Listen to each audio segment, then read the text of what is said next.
30 करोड़ रुपया अब की बार बजट में प्रावधान किया है प्राकृतिक खेती के लिए, उनको सुविधाएं देने के लिए। मैं आज प्राकृतिक खेती की क्योंकि किसान कई बार यह बात बोलते हैं वे हमें प्राकृतिक अनाज तो पैदा कर देते हैं परंतु उसका लाभ हमें पूरा दाम नहीं मिलता। परंतु मैं आपको बताना चाहता हूं, वैसे तो अगर पता चल जाए आज के जमाने में ये प्राकृतिक खेती का बिना पेस्टिसाइड बिना यूरिया के ये अनाज है तो लोग लाइन में लग करके खरीदते हैं। परंतु फिर भी हमने निर्णय किया है कि प्राकृतिक खेती तथा जैविक खेती से उत्पादित गेहूं, धान, दालों के लिए प्राकृतिक तथा जैविक मंडी, ऑर्गेनिक मंडी की स्थापना ये गुरुग्राम में की जाएगी। इसकी मैं आज घोषणा करता हूं।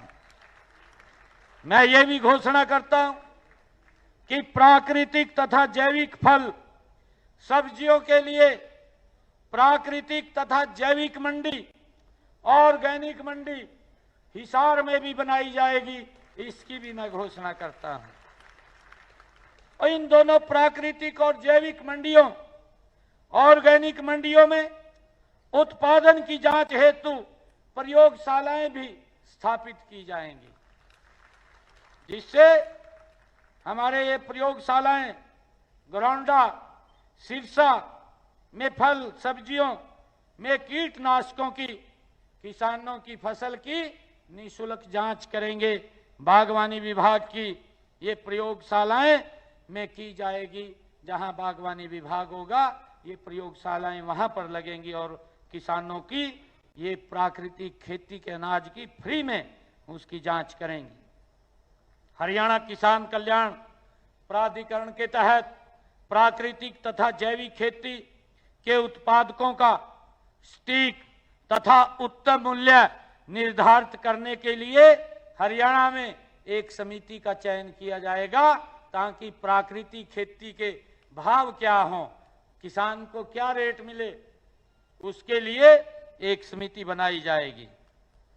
प्राकृतिक खेती प्रोत्साहन के लिए खंड पुंडरी कैथल में कृषि विभाग की 53 एकड़ भूमि प्राकृतिक खेती करने वाले किसानों को नीलामी में पट्टे पर दी जाएगी।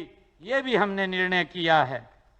पंचायत स्तर पर प्रत्येक पंचायत में उपलब्ध कुल पंचायती भूमि में से 10% भूमि या कम से कम 1 एकड़ भूमि पर प्राकृतिक खेती के लिए आरक्षित की जाएगी। यह भूमि केवल भूमिहीन, जिनके पास भूमि नहीं है, ऐसे लाभार्थियों को नीलामी के माध्यम से वो दी जाएगी। इसकी भी मैं आज घोषणा करता हूं।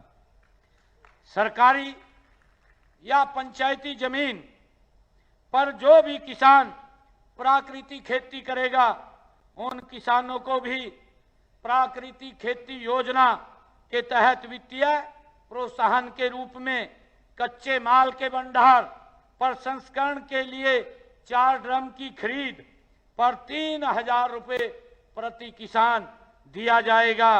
एक देसी गाय की खरीद पर 30,000 की सब्सिडी दी जाएगी। प्राकृतिक खेती से प्राप्त उत्पादों की ब्रांडिंग और पैकेजिंग के लिए प्रति किसान 20,000 रुपये प्रदान किए जाएंगे। इसकी भी मैं आज घोषणा करता हूं।